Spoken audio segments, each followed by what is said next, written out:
Well, hello and welcome to the first video of a new YouTube channel I created to keep my sanity within levels society considers acceptable. I'm confused than usual, and what could be a better way to kick off with than a fairly well-known indie video game about blocks, building and tiringly slow camera flights called Minecraft. Now, in case you live under a rock without any form of reliable internet connection, let me summarize this amazing collection of pixels for you. But before we do that, let's start the game. Buckets of lava. I really love that the game already knows what's about to happen. Single player. Create new world. World name. Let's think about something proper. Oh, I know. I am sorry for what happens next. Right here we also have quite a generous number of settings to create the world of our dreams. Like game mode, or difficulty, hard. Oh, cheats!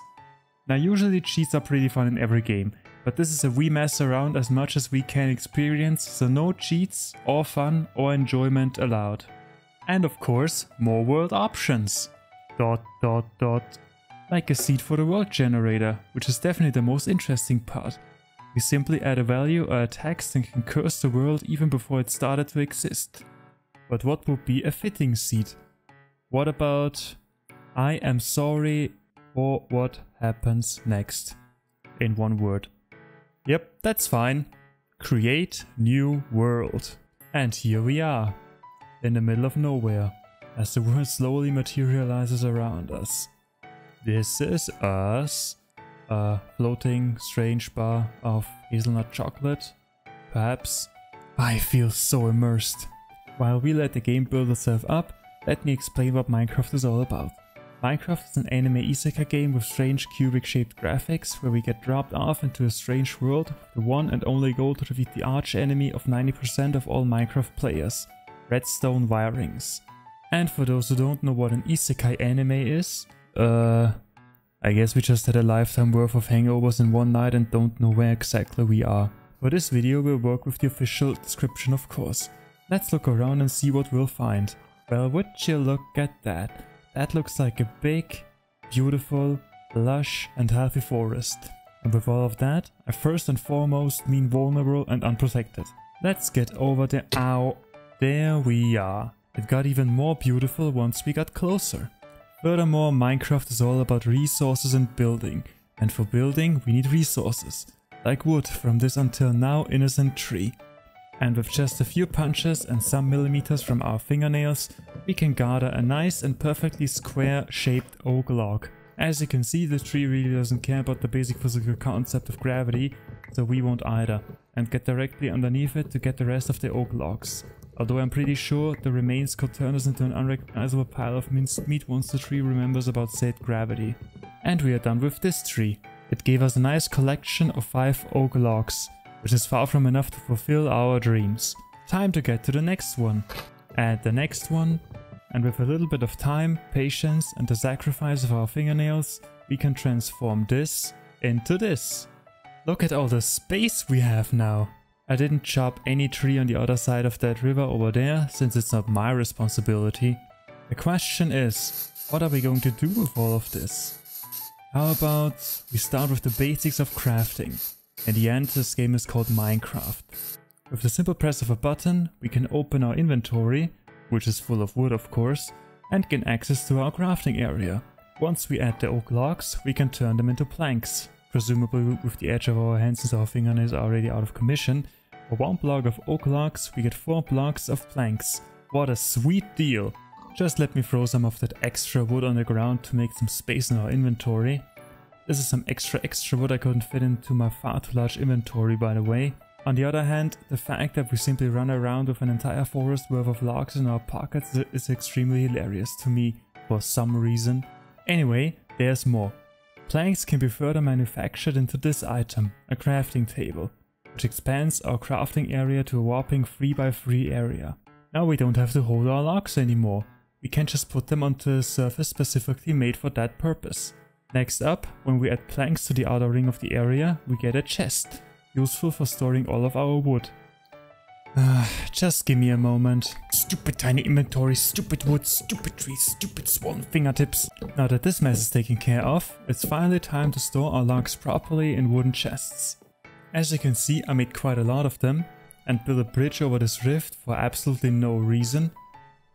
Does anyone remember where we stored our logs? No. Found it!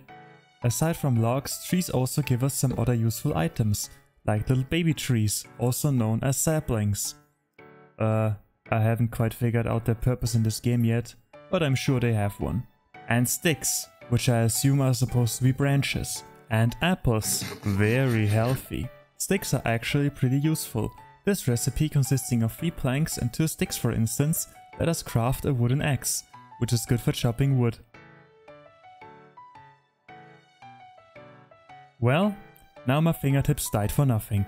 Such a crafting table is truly useful in every situation. Why not build more? You know, just a little, and make a tower out of them. I'm pretty sure no one has ever done something like that before. Wonderful. Truly, truly wonderful. During their construction, some crafting tables thought they could turn invisible to escape this madness. But that didn't work out. Anyone in for a tour? Since we now have a home and can be considered civilized people, I made a door to the ground level atrium.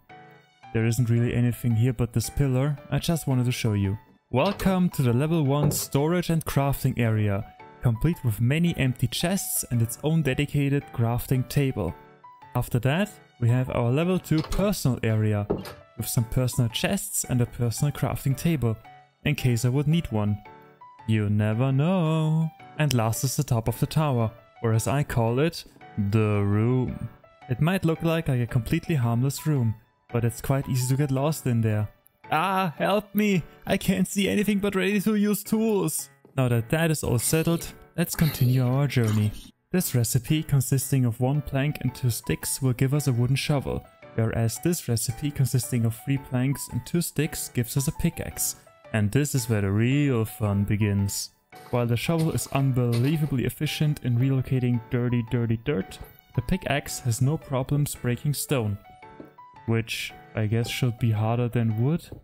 Why can I break it then? Well, I'm not complaining. Mining stone also gives us access to a new resource, cobblestone, which we can use to upgrade and craft a new cobblestone pickaxe and a new cobblestone shovel. Goodbye primitive wooden tools. You were truly loved for 15 seconds. With these improved tools, it is much easier to dig down and create immeasurable issues for the geological stability. Time to dig down and suck every little bit of life, hope and treasure out of the ground. After some time, I've created a path.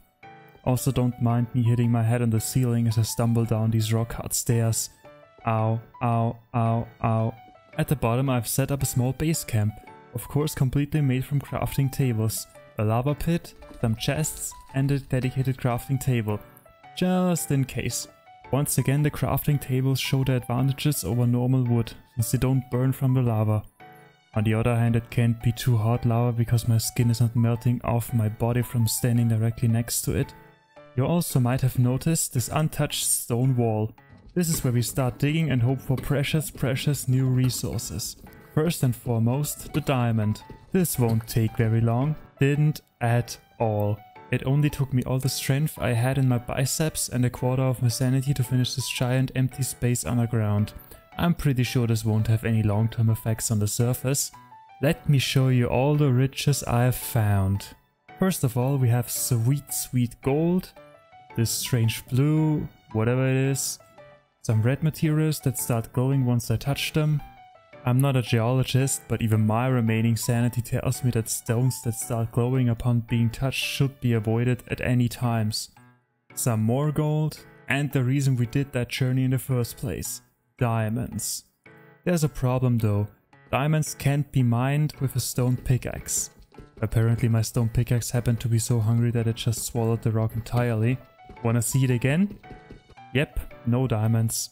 So we need something stronger. And this is where iron ore comes in. From iron ore we get a nice piece of raw iron. However, raw iron cannot be used to make tools directly. So we need to process it. That's where the furnace comes in. But we need some sort of fuel.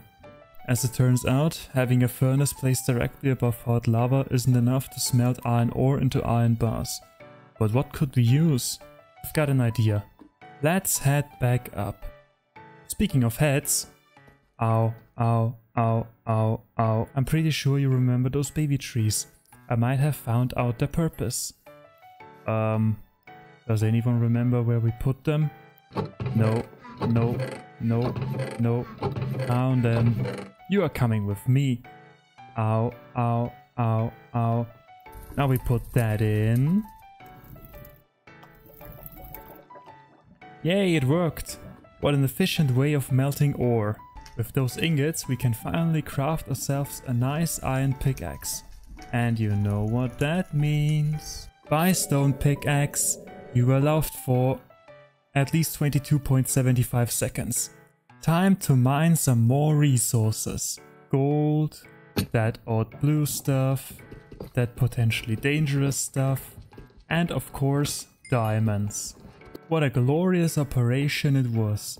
Look what we just got in one day of work. Redstone dust, gold, that blue things no one cares about, and a nice collection of 34 diamonds. Now we can melt that gold, avoid the occasional fires, and call it a very successful day. There's only one resource left I haven't processed yet, which is all the dust that got into my lungs while digging out this giant hole. But that's the topic for another video. I'm going to stare in this lava pool for until either my skin melts off or my eyes start burning like fried golf balls. Thank you for wasting your time by watching me doing terrible stuff to a virtual nature in a block game, and I'll see you in one of the next messes I create in the digital world.